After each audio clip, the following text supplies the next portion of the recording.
Good evening and thank you for joining us on Sunday Interview. I'm your host, Gravajo Zulu.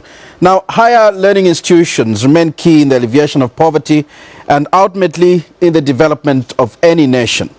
But this role of public universities in Zambia is being undermined by many challenges that include poor and inadequate infrastructure, work stoppages by lecturers, persistent closures and students' demonstrations largely attributed to poor funding. Is there a lasting solution to these problems? Well, the Ministry of Higher Education has a new minister, Dr. Brian Mushimba. He's my guest on the program this evening, and he discusses this and other matters affecting higher learning institutions in Zambia. Sir, welcome to the program. Thank you very much, Gravajo. Good evening and good evening, viewers. And congratulations, you were recently conferred with a doctorate, and, yes. And I know I've not hosted you since. Thank you very much. It was something that took a long time, and I'm glad that I crossed the finish line. So, almost an academician, you're in the right place, I suppose. You may say it like that. From communications and transport to higher education, looks like a drastic change. It is. Have you found your feet yet? It is a drastic change, and I am trying to find my feet. Goodness with working for government is that you are standing on the shoulder of the previous ministers. You know, you're standing on the shoulders and the guidance that is given to us through many documents that we use as government. And that helps you as you settle down. And I have a very good team, the PS and the directors and the rest of the team in the ministry. They've taken the time to really, get me grounded and help me hit the ground running, as it were. Mm-hmm. You're a new broom, I suppose, sweeping clean. And maybe I should ask, what is your vision? What are you promising? And people heralded you're coming.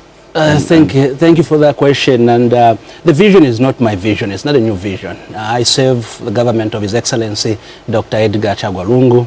As we serve in government, like I said, we have documents and policies and programs that guide what we are supposed to do in these ministries. You've heard of the 7th National Development Plan.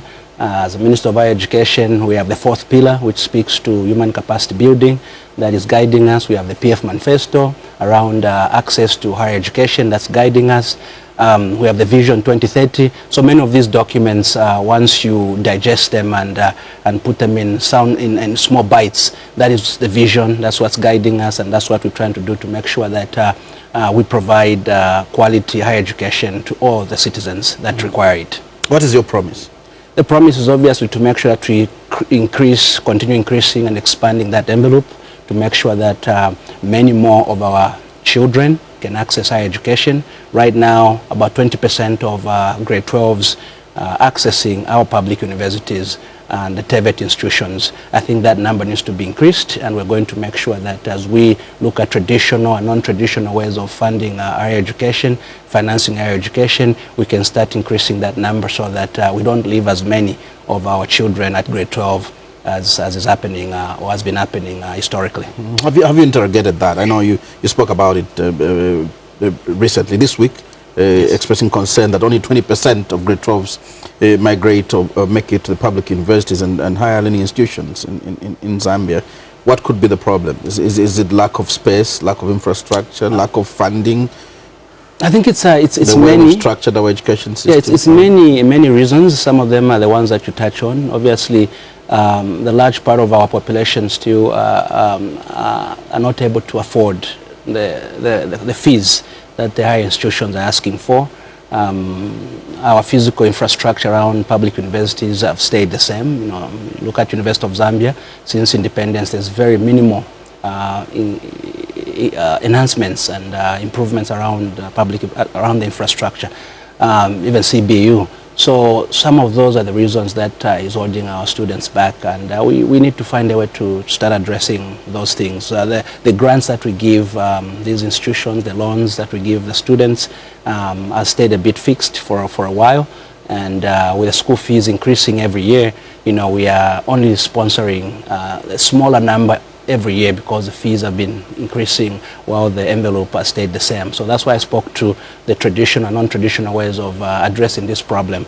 Do we need to encourage a bit more online learning, a bit more virtual learning, where we go into universities and retrofit a lecture hall put in ICT gadgetry so that even someone in Chinsali or someone in Shangombo or someone in Dundumwezi who's not physically in Lusaka or Kitwe can actually access this quality education at a fraction of the cost. You know, some of those are the ideas that we're looking at to make sure that we increase the access to higher education. So you're in a tight spot. I'll pick, for example, University of Zambia. You expressed concern that the fees are quite high.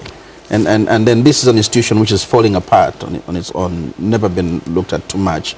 And they need money to grow, to develop, to modernize, and then the fees cannot remain low. So where do you strike the balance? Yeah, that balance is what we need to find.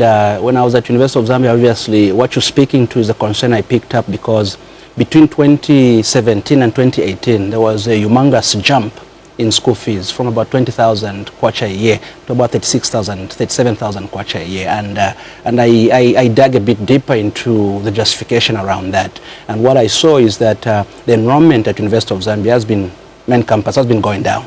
So as the enrollment is going down, you know, it means that the monies they're getting from the students is also going down because they have fewer students. So they're trying to compensate for that through increasing the fees so that the fewer students that are registering are covering for those that are dropping out or not registering. So it's a big problem. It's a chicken and egg story. It's a story that you need to clinically start addressing. And what I spoke to when I was at University of Zambia is that the purpose of the reason government gives grants to these public institutions, the reason why government gives bursaries and loans to students is because we want to make sure that the future generation is educated. That's a primary reason. You know, the president has spoken to this, the PF manifesto speaks to this, these documents I spoke to, Vision 2030, 7th National Development Plan speaks to this. So if we're going to hike fees to the point where our students are not able to access quality education, we are creating a big problem for ourselves as a nation. That's why I spoke to this, and I'll continue speaking to the universities to make sure that we strike that balance between being able to provide education and government supporting what the universities are doing, universities tightening the belt, making sure that they're prudent in their spending of the money government is giving them, and we stretch what government is giving to cover a bit more of our students so that the enrollments can go up without increasing the school fees the way they've been increased lately. Yeah, well, pardon me, but I would accuse you of speaking like you're cut from a different government on your own. Recently, not too long ago, government removed meal allowances from the pupils, the students that you're saying are very poor, cannot afford, and you're crying over the meals. Indeed, the fees. And part of the meal allowance should be able to help. And part of the reason, the problem that you're talking about, help alleviate the challenge of getting into higher learning institutions. Part of the reason government removed the meal allowances is what I'm speaking to, increasing access to higher education. So I'm speaking the same language that any government official is speaking. We need to make sure that we increase access to higher education, to TVET institutions, to university education. We have actually started, for the first time in this country, this PF government is piloting vocational training, even in secondary schools, so that there's a traditional path and a non-traditional path which equips our students with skills, lifelong skills, in case they don't go the traditional way. So the meal allowances were removed largely because we have a limited resource envelope that government is giving to these institutions. And we're having a situation where many more of our students are wanting to access, you know, the financial support that government gives.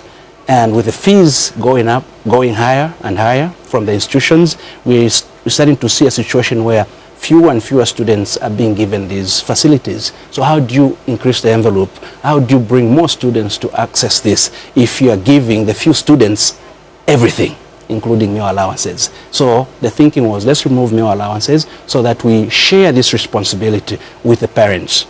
TVET institutions that are doing very well, we don't give meal allowances. And many of the students accessing TVET institutions are just as vulnerable, maybe even more vulnerable. But they've been able to enroll, they've been able to get the trade skills, to work for themselves or to be employed, and we have not given them meal allowances. Education. Exactly. Is there a possibility you will reconsider your decision on the issue of meal allowances? Unless we can find additional resources. The reasoning behind the removal of the meal allowance was to make sure that we are able to stretch that envelope. We are able to add a few more students, and we're able to give more scholarships to more students. We cannot have a situation where just a few selected are enjoying everything at the expense of the other students that may also want. So if we have 50% for everyone, and we can increase stretch the envelope by adding 50% more students, I think that's a better proposition for us to meet the numbers that we need and mop up all those that need to be educated for the future that we need. Let's zero in on CBU. Yes. I mean, it's been a bigger issue, and that was your priority. And for now, I must say you're a darling of the public and the students. Probably you prioritized the reopening of CBU, and that you have done. What measures have you put in place to ensure that closures do not come again? Because the reasons why the university was closed, have they been addressed? Maybe that's the question. We have addressed the reasons that why the university was closed, and many of these, I'm not the one that addressed them. When I came to the ministry, the university had been closed 3 or so months. And in the 3 months that the university was closed, a lot of work went into making sure that the identified bottlenecks and challenges that played a role in the riot were being addressed. The security issues were being addressed. You know, there are floodlights that have been installed at the university. Some cameras in some strategic places have been put in place. We have the access control to, let's say, restricted areas such as the dorms. So many of these things were being done even before I went to the ministry. And the reopening was not my doing. This is something that government wanted to do. We realized that CBU being closed wasn't a good thing for everyone. And when those security upgrades were done, when the students were home for 3 months and they showed remorse and contrition, you know, they appealed, they wrote letters, they were crying, you know, government listened to that and looked at this as an opportunity where students have learned from what they did. They understand that riotous behavior derives certain reaction, and there are consequences there. You are convinced they understand? They do. This has been almost an annual event. No, they do understand. Riots have been an annual event. They understood this situation, and I'm hoping that as we move forward, as we open this new page, you know, the olive branch that I spoke to, there is that understanding that this education is being given to the students at a great cost to government. I know when we're growing up, and we were going to universities ourselves, being sponsored by government, there was a bit more appreciation of the privilege that was given to us. And some of us came from very vulnerable backgrounds. As we were going to universities, we knew that we were the light of the family, that when we got this education, we would then get gainful employment and help break the cycle of poverty in our families. So there was that in-depth connection to this opportunity, and we looked at it as a privilege. What we've seen with our children is the movement away from looking at this as a privilege to looking at it as a right. It's my right that government has to educate me, and we almost feel entitled. But I'm speaking about only 20% of our grade 12s accessing public universities and being given scholarships by government. So you are privileged because 80% are not getting this. And this is a conversation we need to be speaking with our children so they can understand the vantage position they are in, the privileged position they are in, and then they can focus on just being educated versus doing all these other things that do not add value to their quest of seeking knowledge. Mm-hmm. What seems to be a bigger problem there, again, I suppose, is proper communication channels between management as well as and the students?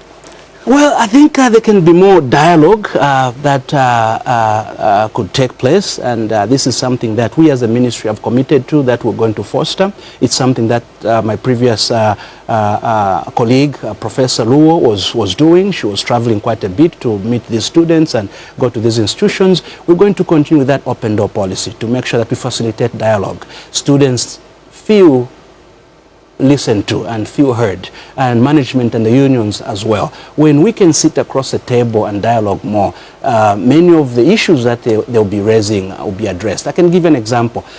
Part of the reasons for the closure at CBU, there were 2 issues that were very contentious and very difficult for management and the students to come to terms with. One was the continuous assessment. There was a policy by the Senate of the university that if you don't pass your continuous assessment, you don't write your final exam.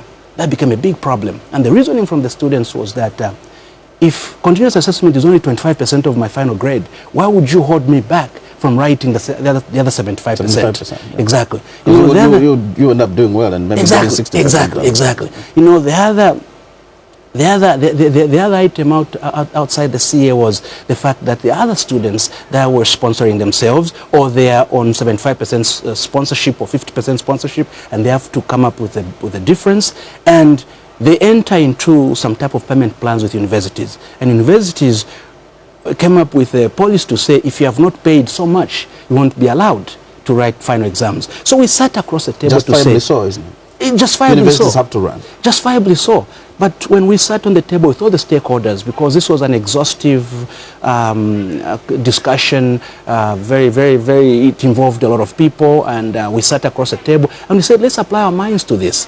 If a student has not done well in continuous assessment, most likely they won't do well in the final exam. So allow them to go and write. Because if they haven't done well in continuous assessment and you put this rule to stop them, it's just giving energy to a discussion that doesn't need any of that. Allow them to write. If they haven't done well in continuous assessment, they may not do well in the final exam.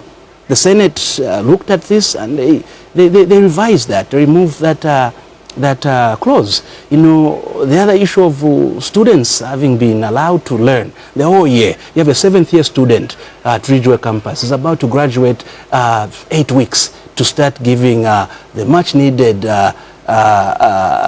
skill, you know, in the middle of nowhere. And you're going to say, we've educated you for the whole year, we've allowed you to do continuous assessment, we've allowed you to be in our lecture halls, you've consumed all the resources, but we won't allow you to write your final exam. I thought this was a shared responsibility.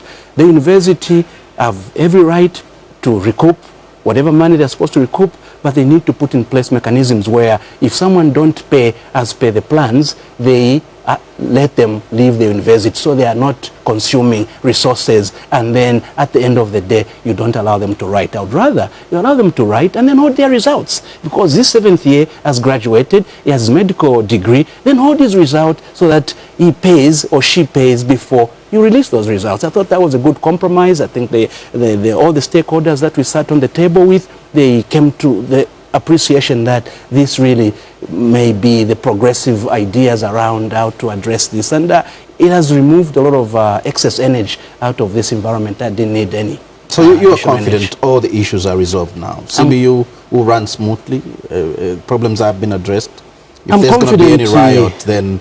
I'm confident that the issues that gave rise to the riots have been addressed. And I'm confident that as we open a new page, we will continue dialoguing more, and we will continue speaking to our children to make them understand of the privilege that they have to be educated. And we need to hold them to account to make sure that they focus on the primary reason why they're at the university. It's not to go there and start having dark corner meetings on fighting government or interrogating government on this or that, or antagonizing government or management or the unions. That's not the reason they are there. And we're going to make sure that repeatedly we remind them of the reason they are there, and they are there at a great cost to government, and this government is committed to making sure that they are educated, and they need to honor that as well. Mm-hmm. You've done quite well, made decisions to mend bridges with the students. Whether this is right or wrong remains to be seen. One of the decisions you've made is to waive the penalty or surcharge on students from 1,500 to 150 kwacha. What was the rationale behind that? And the rationale again there was sitting across a table with all the stakeholders. We looked at part of the agreements for reopening CBU with all the stakeholders when we met the first time was to make sure that the cost that the university incurred in terms of public and private property that was damaged because of the riots, this is a cost we're going to pass to the students, so that there's a learning process here. There are consequences. To every action, there's a reaction. To whatever you do, there are consequences. Eventually, the chickens come home to roost. And we need to teach our children this lesson, and we teach them now. So we agreed that to pass that cost to them.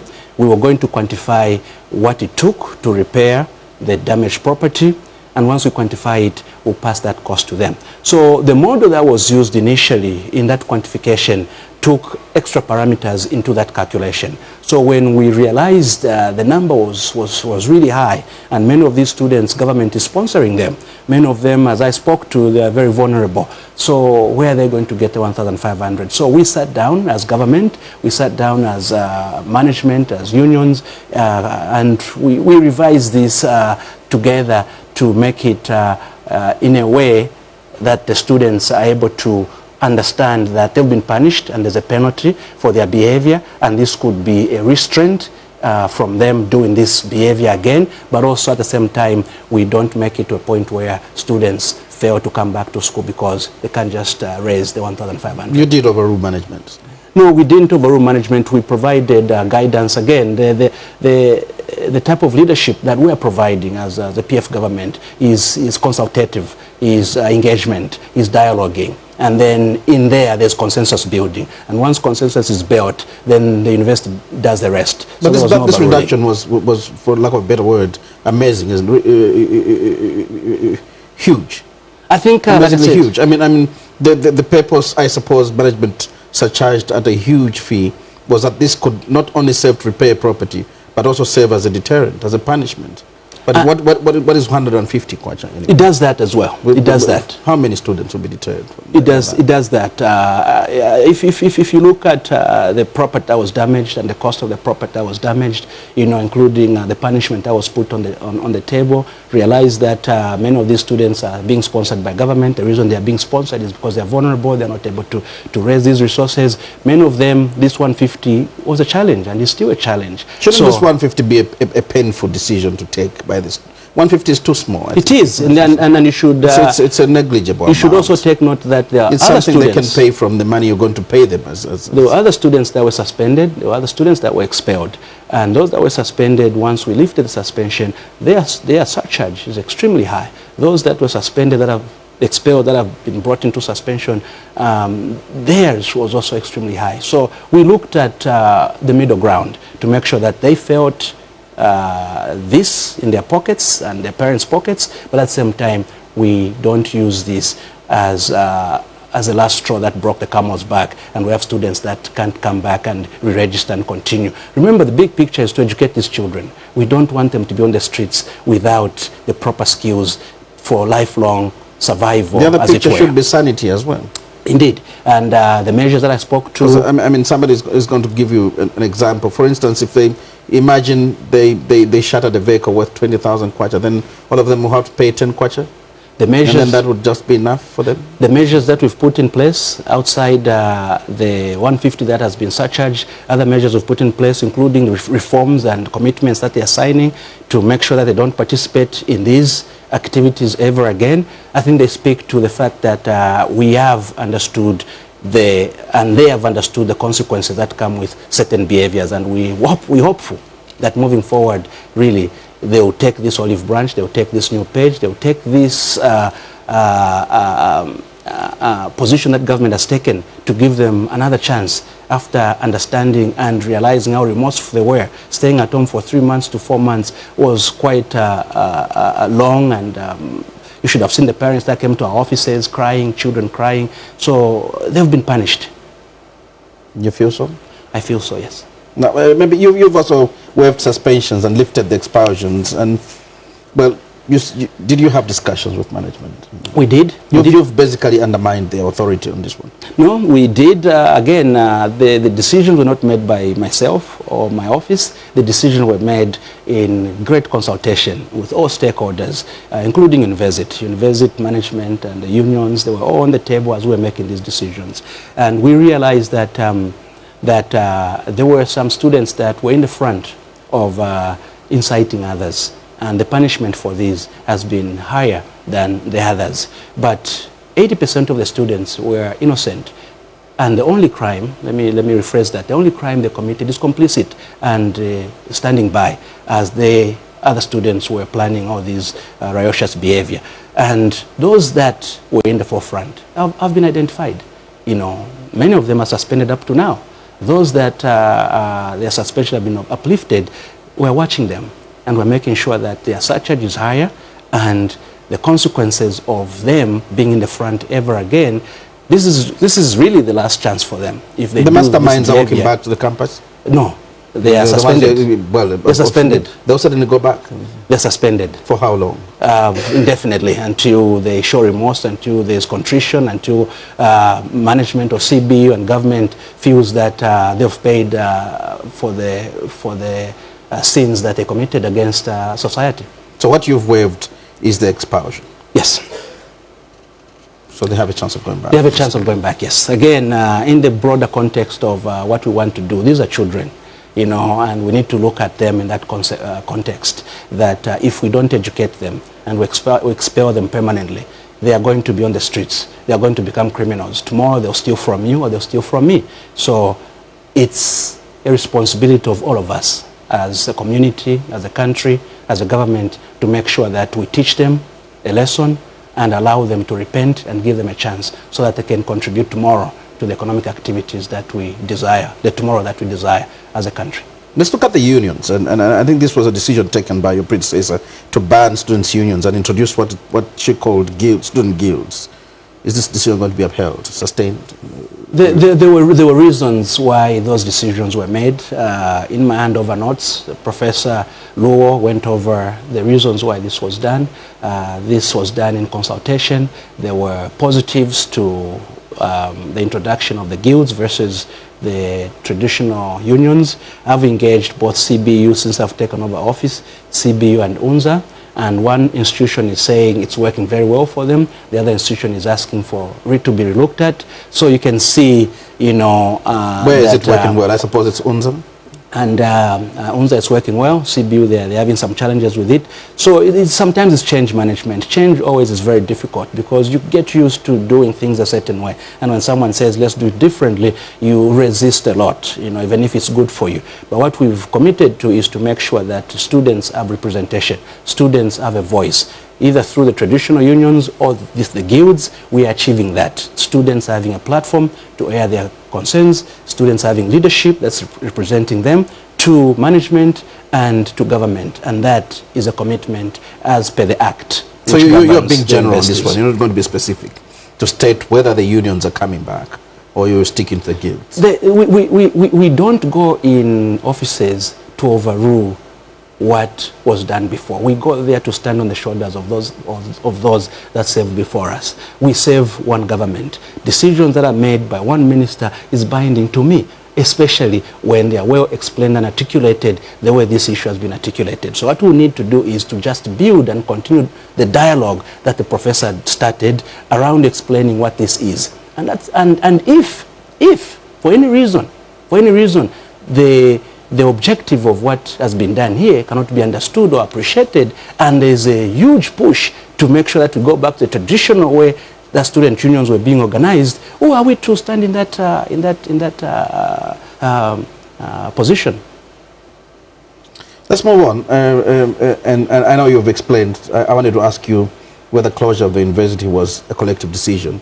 When you were appointed, people almost made it look like it was professors' decision. No, it was not.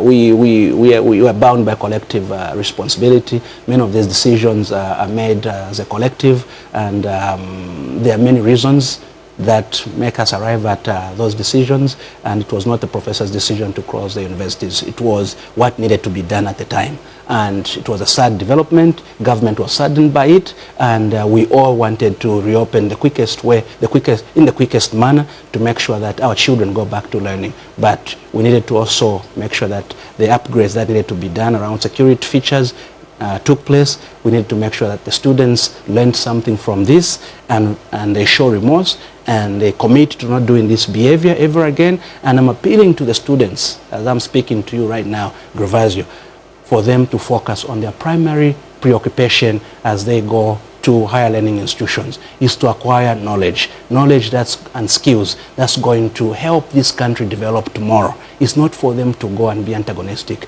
This we need to keep preaching to our children, as parents, as management at university, and as government. It's an incredible opportunity they've been given to learn, which others don't have, and they must take it with that humility that it requires and deserves. Let's move on and look at funding. The bigger problem, I think, facing the universities, all these issues that you speak about, the closures and probably sometimes even the riots hinge on funding and poor funding to universities. Are there measures being taken to address this problem? The funding mechanisms that is being used to fund universities certainly need to be looked at. Government has committed itself. We give a grant to the universities for them to operate. But usually that's not enough to meet all their costs, especially their wage bill. Their wage bills have been going up, allowances have been going up.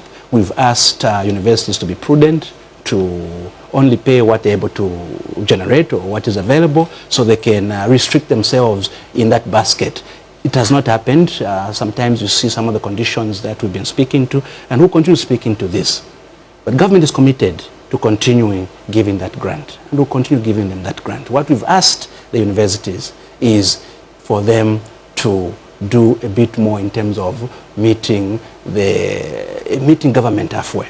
Where government stops, you take the ball and run with it. Universities are well placed to do a lot of work that can bring resources, financial resources to themselves. You know, they can do consultancies. Government is doing feasibility studies. Many of these need technical expertise that is found in universities. The complaint is that you don't deliberately favor them. We are encouraging them to compete. We're encouraging them to compete. If they need their hand to be held, that is something that can be discussed. But they are intellectuals. They are brilliant. They can compete for this business and get it. And we're encouraging them to do that. University of Zambia has procured the state-of-the-art printing press. You know, they'll be printing examination papers if given a chance. And we need to make sure that we help them get those contracts. They'll be printing certain things that right now are being printed outside the country. They have East Park Mall here, you know, on the land of University of Zambia. So we encourage them to go outside the traditional modes of funding to make sure that they can grow that resource envelope. And they've answered this call. They are doing quite a bit. If you go to CBU, you know, they have a $4 million project with ZRA around e-tax. It's being developed at CBU. They have another multi-million kwacha contract with ZAQA, Zambia Qualification Authority, to develop some e-platform, e-portals. CBU is doing that. So if they can do more of these works and move away from purely 100% being dependent on government, I think what government gives them will prove to be adequate. Now, government just seem to be drawing them backwards in terms of fees. I mean, the huge population at CBU and at UNZA is sponsored by government. Yes. And tuitions paid by government. Yes. But then government delays to remit these funds, thereby creating a crisis in these institutions. That used to happen. I want to let you know, Grivazio, that that has not happened in the last couple of years. Since Loans Board took over, we've been remitting fees to universities on time. We are not behind, and we'll continue to make sure to remit on time. You were blamed during the strike period when the lecturers failed to get their salaries on time, but you delayed to remit the funds. Yes, the salary and the loans is different. You know, salaries obviously is for the lecturers and management. The loans is for the students. We've been remitting those loans, those school fees on time. The salaries was a challenge, and I want to acknowledge that. But again, over the last 6 months, we've not had any delays in releasing the management for salaries, and we want to continue on that. The fiscus is stretched, obviously, as a treasury, but the commitment from government is being seen. Over the last 6 months, the salaries have been paid on time. No, I mean, maybe 6 months is you've stretched it far too much, I guess. The time you were closing CBU, I think the lecturers were struggling to get their salaries. You can call them and verify they've been paid, and it's been going to their institutions on time. And we want to continue and commend government actually that in this difficult period of the treasury being stretched, we are still able to prioritize these institutions because we believe they are doing their part in our bigger picture of developing the country and growing people that are able to participate in the economy of tomorrow that we desire, which is going to be hinged around technology, innovation, and we need these students to come out of these institutions fully baked and able to contribute to the economy. There's a bigger thing weighing back the universities, and I suppose this you know, the historic date. Yes. I mean, the NAPSA, yes. ZRA, yes. pay as you earn, yes. Payment to retirees. Yes. All these are a huge burden on the universities. Yes. Is there a plan? There is a plan. There is a plan which was crafted even before I went to the ministry. We're building on it. The financial strategy that was agreed upon by all parties, universities, government, and the unions. There was a 1.4 billion kwacha, which spoke to all the indebtedness that the public universities had, and government committed to liquidating that over a period of 3 years. There was some monies released in year 1 of about 40 million kwacha. There's some monies that is about to be released this year, about 30 million kwacha. And yes, you're going to say it's not enough, and we acknowledge. Not at all. We acknowledge it's a drop in the ocean. It's a drop in the ocean. It's a drop in the ocean, and these monies have really been going to addressing the terminal benefits and indebtedness, to many of the retirees that have even deceased. They're not with us. What we want to do now as a ministry, obviously, is to go back to the table to say the commitment we made to liquidate this over 3 years may not be possible because of the fiscal space that is not enough. We need to renegotiate the terms to stretch this a bit and also recommit government. But also, the institutions have to recommit themselves. We've asked, obviously, for them to be more prudent in terms of managing financial resources so that we stop the leakage before we have to eradicate the problem totally. But government is committed to the fact that we understand there's this debt, we understand it needs to be taken care of, and the 3-year plan in that financial strategy was speaking to this, and we just need to go back to recommit ourselves and maybe have new debts based on the fiscal space and fiscal restraints, so we can have a new agreement and the new time frames that can speak to the realities on the ground. Let's look at what you're focusing on, especially in trying to address grievances between the university management and the academic workers and other unions. Yes. The focus really is, like I said, many times if you don't sit on the table and have conversations and dialogue, matters that could easily be addressed can escalate.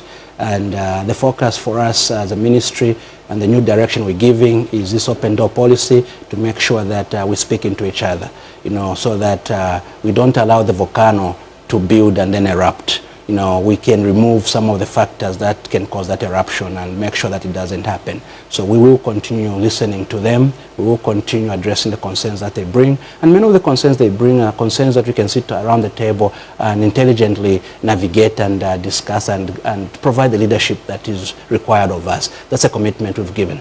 What is your focus for 2020 budget? I mean, people will be interested in priorities that you're setting as a Ministry of Higher Education. Yeah, the focus, Gravazio, is to make sure that the mandate we have is to give access to higher learning to our students. We don't want that space to be shrinking. We want more of our students finishing high school coming into these higher learning institutions, going to the TVET institutions, going to public universities or private universities. That's a mandate we have, and all the priorities in the ministry as we plan 2020 budget is speaking to how do we educate more of our children. And we are looking at traditional ways, we're looking at non-traditional ways to grow that envelope.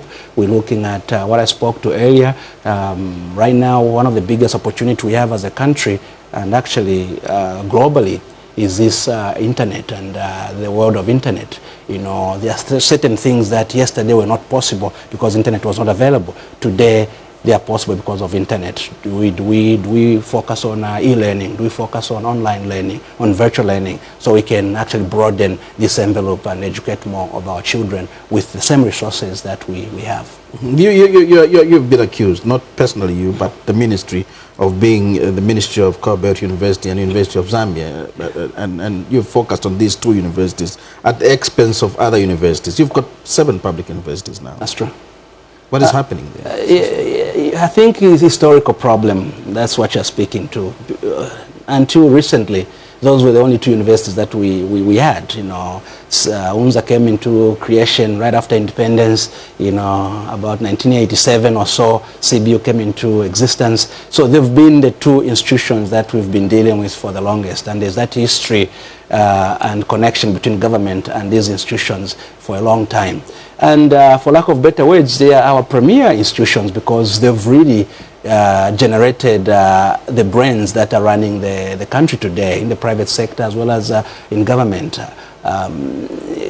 But moving forward, we've recognized the fact that other universities are coming on board. There are now 7 public universities, and the grants that government is giving are going to these other universities as well. The bursaries that government is giving now are being stretched to these other universities. Mulungushi University just closed the other day giving bursaries and loans to Mulungushi University. Chalimbana, we're doing the same. Mukuba, we're doing the same. You know, so all these 7 universities now are receiving the same attention that CBU and UNZA has been receiving for a long time. So when you stretch the bursaries, are you not just stretching the problem? Because bursaries has been a bigger problem for CBU. I think that's why I went, when you asked about the meal allowances being withdrawn, you know, and I was speaking to stretching the basket. There are certain parameters in the fee structure and how we've been supporting our students that's being looked at to make sure that we can stretch the resources. And the way we've been stretching them, I think there are good intentions behind that.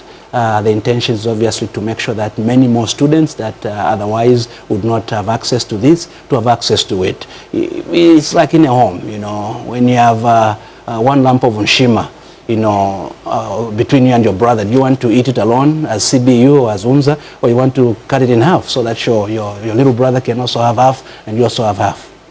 Now, let's look at the management style. We don't hear much of problems from these other universities. Mukuba, Chalimbana, Nkrumah, Mulungushi. These look like they're almost self-sustaining. Can't the model be replicated to these other bigger universities, the premier universities as you call them? Yes, obviously there are certain things that these other universities may be doing that the other institutions are not doing. There are opportunities there for cross-pollination of ideas. The fact that CBU and UNZA have been there for a long time, maybe there's an aura of entitlement that I spoke to that may be existing between CBU and UNZA that we need to realign and speak to. So as we move forward, there's a recognition that there are 7 public universities. You know, if the other 5 universities are running smoothly, what is it that they are doing that the other 2 are not doing? And can we cross-pollinate those ideas? And we'll provide the leadership to make sure that there's cross-pollination and we start singing from the same hymn book. The students are aligned the same way and they are able to benefit from this opportunity to get an education. These students are intelligent students, you know, they're the brightest you know, that we have, and intellectuals don't resort to riots when there's a disagreement. They sit across the table, they dialogue, and they come to a conclusion, and then they move forward. And they're actually injuring themselves and insulting their intellect, you know, when they start rioting, because then you start wondering, are these intellectuals or they're just like you know, somebody else who hasn't attained that level of education and intellect. So have we over-politicized CBU and UNZA? I don't know about over-politicizing it. I've heard political universities. I've heard insinuations of certain politicians that prey on the vulnerability of our children in these institutions. And I want to speak to that, to Grevasio, that as government we won't tolerate that. It's something that needs to stop. Let's not start using our children to fight our battles. We joined politics to go in the political arena, to battle amongst ourselves as politicians. We need to leave our children out of this so the children can learn and acquire the lifelong skills they deserve and the country needs for tomorrow. As politicians, we have our political battles. Let's take them on as politicians and leave our children out. We will pay attention to those politicians or people with sinister motives that are trying to prey on the vulnerability of our children, and we'll make sure that we address that through the security and the policing that is available. I want you to speak to the issue of TVET, and you touched briefly on it, but this is a huge sector which has almost died, but then government is doing a lot of work there. And I know you've built a lot of colleges. How do you sustain them, maintain them? There's quite a bit of work that has gone into that, and the President, Dr. Edgar Chagwa Lungu, has been speaking to that. We were together in Isoka not too long ago when he came to commission Isoka Trades and Training Institute, constructed at great cost. It's a beautiful infrastructure, about 300 students, the phase that was commissioned. We are next going to Kalabo, then Sesheke, then, you know, so we have a plan to construct many of these because they bridged the gap that somehow we started losing. In the past, ZCM used to have a lot of these institutions, and they trained a lot of artisans and entrepreneurs around metal fabrication, bricklaying, and electrician, and we started losing that. With this push that is happening under this PF government of His Excellency, we see that coming back. And the reason that we're building many of these, it was in Mwense, commissioning Mwense trades, and in Soka, then like I said, Kalabo. The focus is to make sure that we bring these institutions back, we take them to where the students are and reduce the distances, and we can give these students the artisanal skills and the entrepreneurial skills they need. Many of them, when they graduate as bricklayers or metal fabricators, they can actually work for themselves. They don't need to go and start looking for work. They can work for themselves, create employment. You know, electricians can start wiring houses. People are building a lot of houses now. You can wire houses. You know, you can do paving. There's a lot of work that is out there that now, sadly, may be done by foreigners, and we need to start reclaiming that space, and these TVET institutions are going to fill that void. Well, to fill the vacuums. Yes. You've spoken about artisans, but I want to take you to another direction where most of the universities that we've opened up are social science universities. But then there's an argument that for a nation to really develop, why don't we go into science and technology? Yes. It's a very good question. Is it that difficult to open a university for science and technology? It's not. I was at CB, I was at Nortec not too long ago, I think last week, and I was speaking to that. You know, that Nortec is the former ZIT. You know, before CBU became CBU, it was ZIT. Was a premier technical institution where people through craft to diploma level were getting these necessary skills that are needed on the shop floor as they graduate. And we were starting to run away from many of these skills for one reason or the other. And through the TVET institutions, you see that many of the government-owned TVET institutions actually are heavy on those technical specializations. The TVET institutions that have been authorized to operate in the private sector are the ones that are doing a lot of soft skills, training.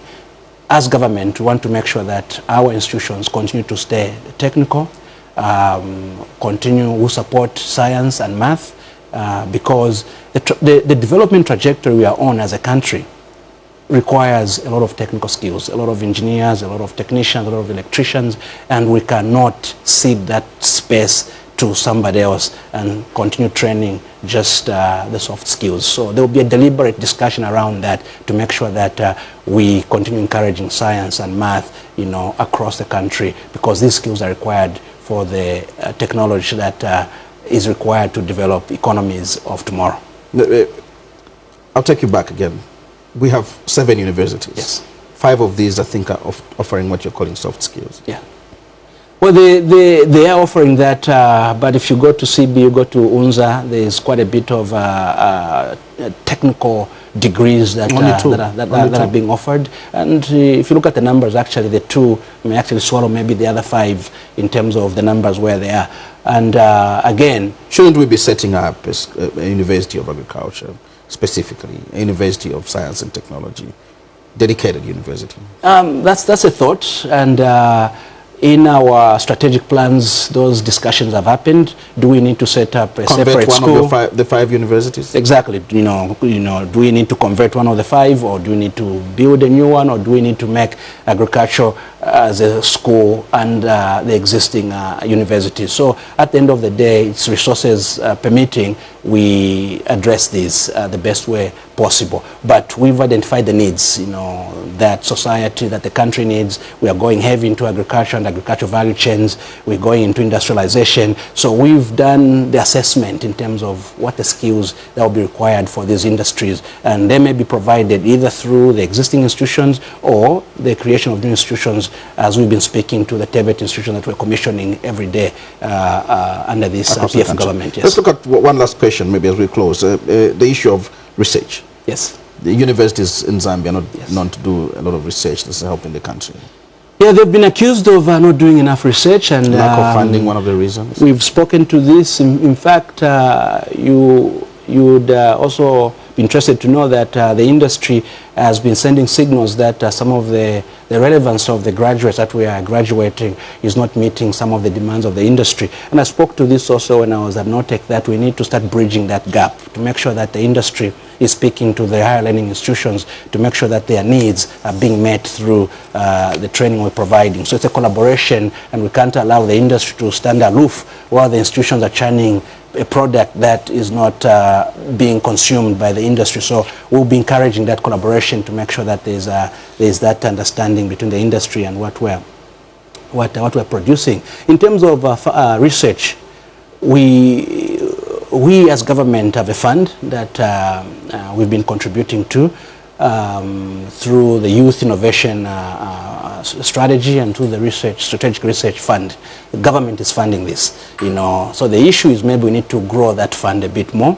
But allow the university fraternity to access it. Indeed. Right now they're accessing it. The fund I'm speaking to, I think 55 different researches have happened in the last few years, and some of the research is actually collaborative research with other institutions outside Zambia, and we want to continue that because many of the solutions we need as a country are going to come from the research that's being done through this fund. We are now in the age of climate change, and there's rainfall that is changing, there's drought in one part of the country, heavy rains in the other part of the country. We need to start looking at what crops are resilient in this environment, what crops can grow here. Many of those solutions are going to come to the research that is being done, and we'll continue encouraging it. Government has been funding these research funds. The Youth Innovation Fund I spoke about, JETS is being funded. On Monday, actually, we're attending a JETS annual conference that's taking place at DK. So government is doing its part.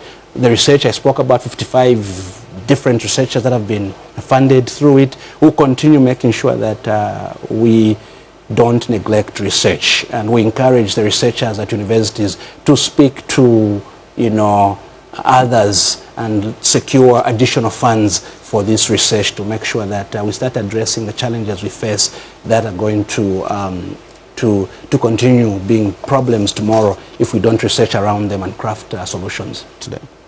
Dr. Mushimba, thank you very much. It's been a pleasure having you on the program. Thank you so much. That's all we have for you on Sunday Interview this evening. We'll be back next week at the same time. Pleasant viewing.